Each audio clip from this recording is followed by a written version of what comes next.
Madam Speaker, Mr. President, honorable members, fellow South Africans, Bagaetso, Dumela. This week, the President will celebrate his first 100 days in office. I want to offer our own congratulations to him for what he has sought to achieve in the past 3 months. In particular, the President and his party have made 2 announcements that have become very critical in the recent days, and I want to welcome those announcements.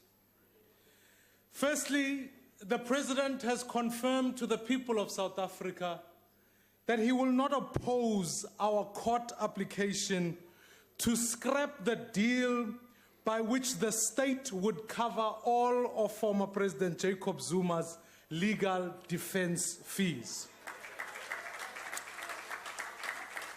The President's decision and announcement that he will abide by the court's decision in this matter is an important step towards finally seeing justice for Mr. Zuma. His trial has been long delayed only because he was able to use public funds to delay this court process. And I believe once this strategy is no longer available to him, we will know that justice for his crimes will follow swiftly.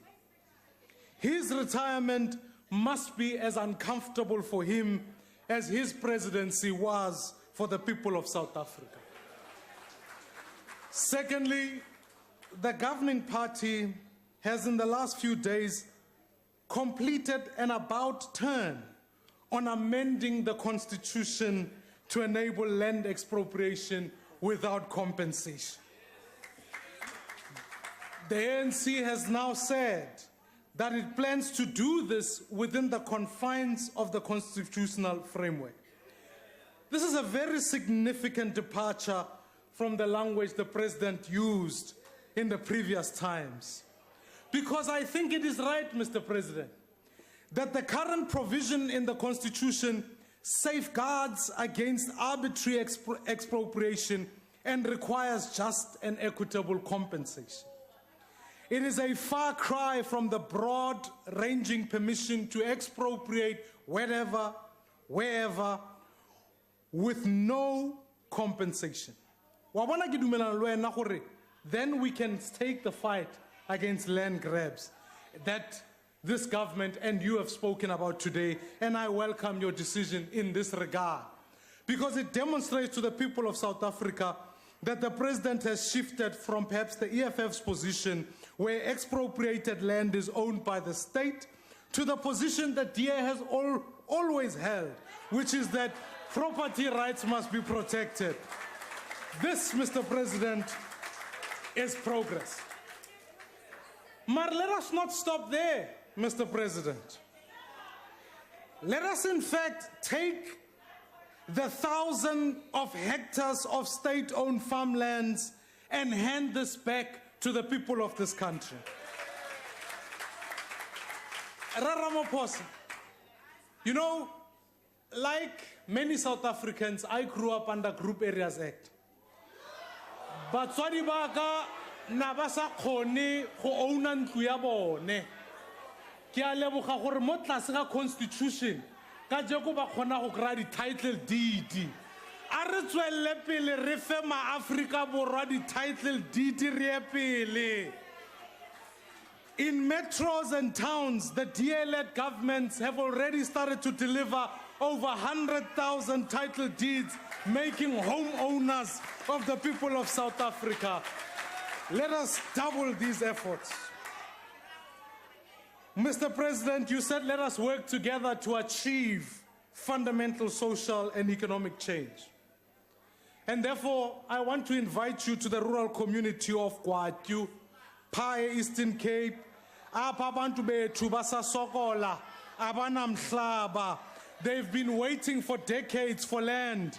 Mr. President, let us go together. It is well within the means of this constitution to hand over those farms to those farmers so that black South Africans can own that land and prosper. But honorable members, these are two matters that are substantive and go to the heart of what President Ramaphosa needs to achieve. Namely, he must show real commitment to building a capable state that is corruption-free, and that he must prove it that it will return this country to meaningful economic growth that creates jobs. However, when we take stock of the first 100 days, the early morning mists of the new dawn are starting to lift and burn away under the glare of the country and the world. Given, in fact, how we suffered under the presidency of Jacob Zuma, it is understandable that for some time the country gave the new president ample benefit of doubt. But now, in the harsh light of day, the conferences, the summits, the talk shops, the PR launches simply won't cut it. Too many of our people in South Africa are unemployed. Millions more wait who are unemployed and are insecure. They work in jobs that are insecure and inconsistent. What we need, fellow South Africans, is real, is urgent, is demonstrable change. If we want to rebuild our country, it needs a new agenda. And what I want to focus on today in this House is an agenda for reform, a change that will bring the South Africa that we want to bring. And the starting point, fellow South Africans, is that in fact we have to bring deep political reform. We must break free from the politics of identity as practiced by liberation movements across the continent. Our people need a political system in which their choices express their ideals and not their race. This is what lies at the core of the project that the DA is leading.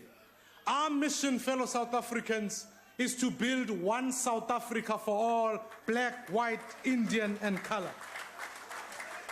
The political scientist and journalist Yasha Monk describes this challenge in his book, The People versus Democracy, when he says, "The noble experiment of multi-ethnic democracy can only succeed if all of its adherents start to emphasize what unites rather than what divides. In the last 8 years, a righteous impatience with the continuing reality of racial injustice has increasingly pushed some people to denounce the principles of liberal democracy as hypocritical, or even to make group rights the building block of society. This is a moral as well as a strategic mistake. The only society that can treat all of its members with respect is one in which every individual enjoys rights on the basis of being a citizen, not on the basis of belonging to a particular group," close quote. This was indeed written for an American context, but it is indeed relevant for us here today as we try to build a truly multi-ethnic democracy. This demands a government and a president that is committed not to some citizens, but to all our citizens. Fellow South Africans, what is absolutely crucial about this agenda of building a political reform is building a capable state. And in this regard, I want to congratulate the Western Cape government for an exceptional audit opinion that shows where the DA governs, hayi siyasebenza. So many of our country's problems can often be traced, our recent problems can be traced back to the ANC's policy of cadre deployment. When you appoint people purely on their allegiance, you are putting the interest of a faction ahead of the interests of South Africans. Mr. President, you are going to have to summon all of your political skills to in fact deal with the factions in your party that harass you from every side, even with more intensity than before. We're seeing this playing itself out in the Northwest. And in fact, the decision to place the province under administration can only be driven by politics rather than good governance. Because if it was truly about good governance, then let's go to KZN, let's go to Mpumalanga, let's sort out those provinces also and place them under administration. Because many people could ask the question, what has Supra done that DD has not done or ACE has not done? We're seeing it in the negotiated settlement here in cabinet, where certain ministers have kept their positions. Ministers Nomvula Mokonyane, Malusi Gigab, have all been kept in cabinet because we're trying to bring factions Point of order, Chair. Here near the main door. Yeah, Consistently, Chair, the honorable leader of the opposition refers to members of the House in a manner that's in violation of the rules. The honorable deputy president, he referred to him, the honorable Mokonyane and other members. Shall you ask, please, the leader of the opposition to refer to honorable members in the appropriate manner as pertained in the rules? Thank you. Thank you. He said ministers and then named them. Yes. Yes, honorable member, he said ministers and then named them. Let's proceed, please. He said DD. Your honorable member, if you said DD, no nicknames, please. Okay, honorable DD. No, you know that's improper, yeah, that's improper. All no, right. Say it properly, sir. Mabuza. Mr. President. Yeah, honorable member, just say it properly and let's proceed, man. Save your time. Honorable DD Mabuza. Can I not say it that way? Okay, you can. Go ahead now. Yeah. You will, in fact, Mr. President, if we're going to reform the nature of the state, I would urge that we turn away from the policy of cadre deployment and employ the best people in government so we can deliver for our people. In fact, Mr. President, if we are going to continue with factionalism, you would have to explain to the people of South Africa why Mr. Moyane is treated in one way, but Mr. Fraser is treated in a completely different way. Instead of putting Mr. Fraser in a corner cell, you've given him a corner office at the Department of Correctional Services. Mr. President, equally so, if we are serious about dealing with state capture, we have to deal with all the people who are involved, and I would urge to start with Mr. Magashule, who cannot go unpunished, and those who are responsible must be held accountable. Bagaitsu, we have to cut out all of these out of government. And in fact, we must ensure that if we're serious about dealing with this, let us deal with people who are involved in state capture like Ace Magashule. Honorable members, let us take a leaf. You see, in the DA, we don't speak, we just act. And therefore, already you can see Mayor Mashaba has already uncovered over 15 billion rands of corruption in Johannesburg. Let the NPA investigate. You will see half the ANC cadres there will end up in jail. But secondly, honorable members, we need sweeping economic reforms. We need a president that grasps the full scope of our challenge in our country if we're going to overcome it. Because it is indeed a big challenge. The latest labor force tells us that today a staggering 9.5 million South Africans are without work. That's 264,000 more than the previous quarter. When it comes to South Africans under the age of 24, the unemployment rate has moved up to 66%. 2/3, fellow South Africans, of our young people cannot find work. And we're not preparing them for the world of work either. 78% of our grade 4 children cannot read for meaning. Barely 10 years old, we've already failed these young citizens. Over the past decade, our foreign direct investment has plummeted and our national debt has skyrocketed. These are problems that define our nation today. This is what our president ought to be focusing on. President Ramaphosa has the advantage of following in the footsteps of the very worst the ANC has had to offer our country. Simply reversing some of Mr. Zuma's worst mistakes, like appointing new boards at Eskom, PRASA, and Transnet, is correctly welcomed, but I urge you to say it won't be enough. Make no mistake, I welcome these new boards at our embattled SOEs. But Mr. President, instead of changing boards, we should be bringing about real reform.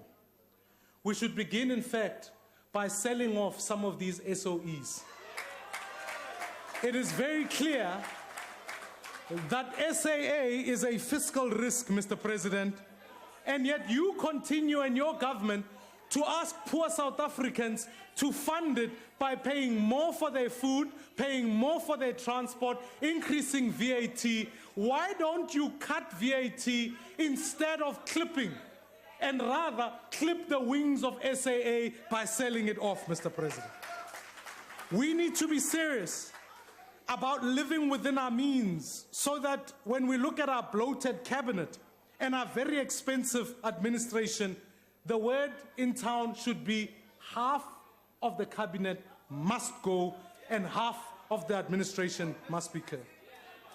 We need to be honest about what does and doesn't work if we're going to grow our economy and opening up opportunities for our people. Let's recognize that, in fact, we need national government to step aside and let our cities be the drivers of economic growth. Let's explore every avenue of getting young people into jobs, including, Mr. President, and I'd like to propose that we adopt a national civilian year, a year where young people can be able to get a year of work, of internship in key government departments and in private sector, so that our young people can have the dignity of work. Mr. President, I would urge, as a meaningful step towards redress, let's introduce a Jobs and Justice Fund, a fund where new entrants can get a foothold into the economy. This would demonstrate real redress, allowing the new miner, the new farmer, the new business owner to get a foot in the door, not just those who are politically connected at the top. I, honorable members, want to say this.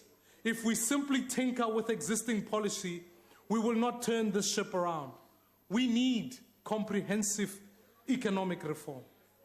Thirdly, Mr. President, I'd urge that we speak for all the people in all the languages that bring us together.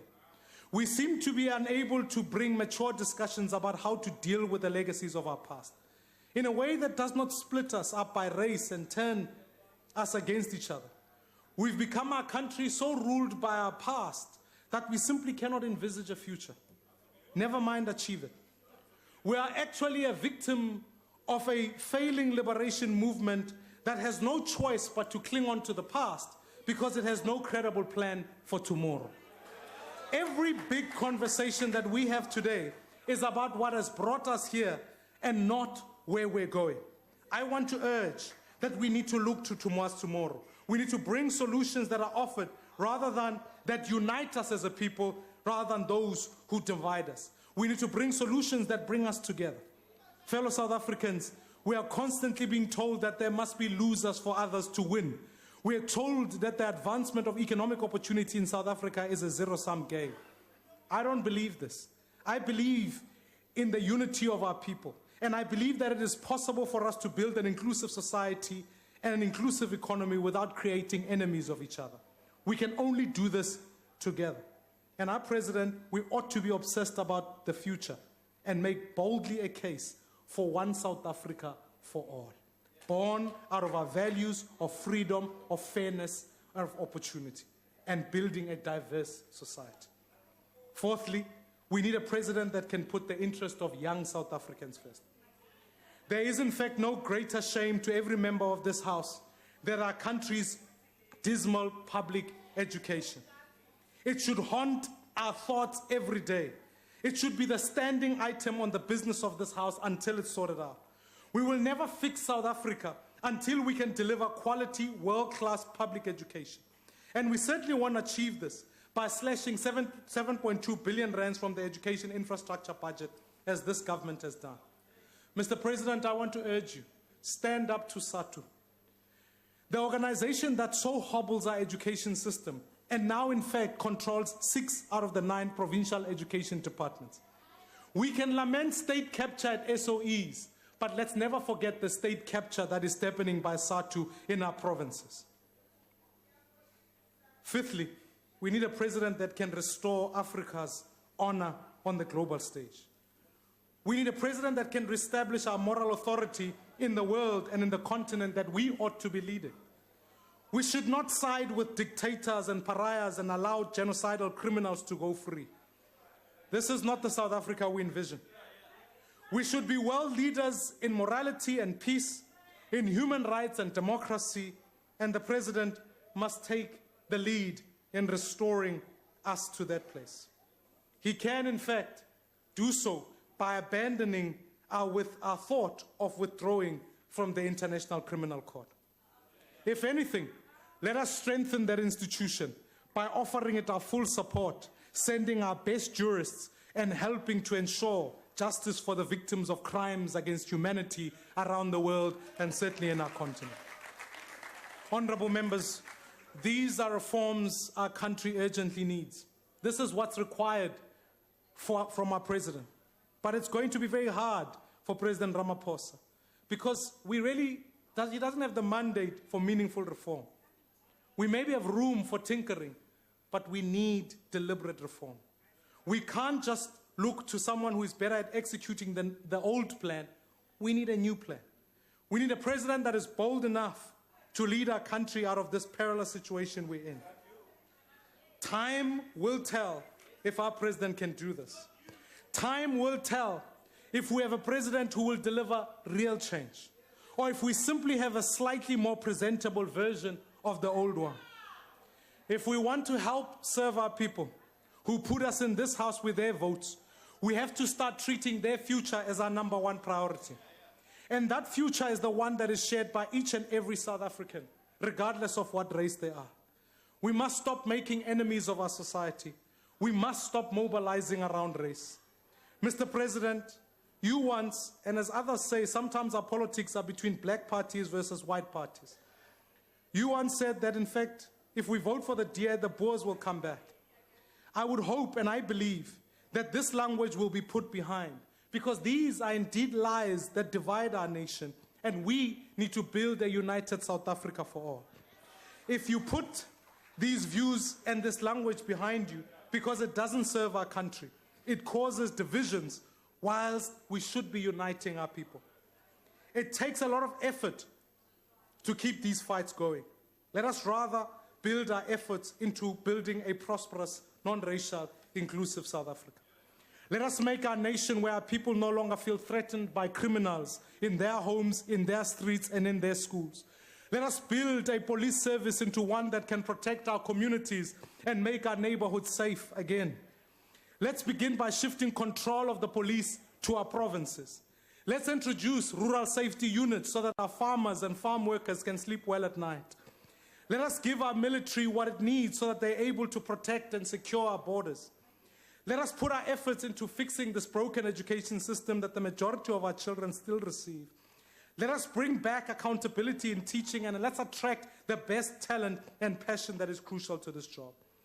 Let us, in fact, commit to meaningful land reform with full title to our people. Let's reconfirm that ours is a nation governed by the rule of law, that is one law for all citizens, no matter how rich, no matter how politically connected. But most importantly, Democrats and fellow South Africans, let us look for the future in everything that we do. Because if we don't, we won't progress as a nation. If we keep looking at the rearview mirror, that's where we will end up. Mr. President, this task is not an easy one. The reforms our country so desperately needs are at odds with much of the ideology your party still clings on to. If you decide to put our country first, it will come at a cost to the ANC. But I assure you, if we don't make these reforms, we will be left behind. Fellow South Africans, we are part of a global society, a global economy. We have to become more competitive and more resilient. We need leadership that recognizes this and can make the tough decisions that will move us forward. We need a president who will fearlessly confront the enemies of our progress, including those inside his own party or his alliance. Democrats, fellow South Africans, we need to focus. We need a president who plans future victories, not ones who leans on the crutch of past glories. We need a president strong enough to introduce the reforms that will save our country, even if it means taking on his own members in his own party. Fellow South Africans, in a recent while, we will go to the polls. This election will be a choice about the future of South Africa, or whether we will be joined and shackled to our past. Let us learn from countries who have prospered, who made a decision that it is better for us to be competitive and for South Africa to be an investment destination so our people can find work. I believe if we make the bold, tough reforms, not only will this country be a prosperous one, it can be one as a model to the world about how black people and white people can work together. I believe it's possible, and if we stand and focus on the future, we can turn the painful past that we've faced. Amorena boloke setjhaba sa heso. Nkosi sikelele Africa. God bless South Africa. I thank you very much.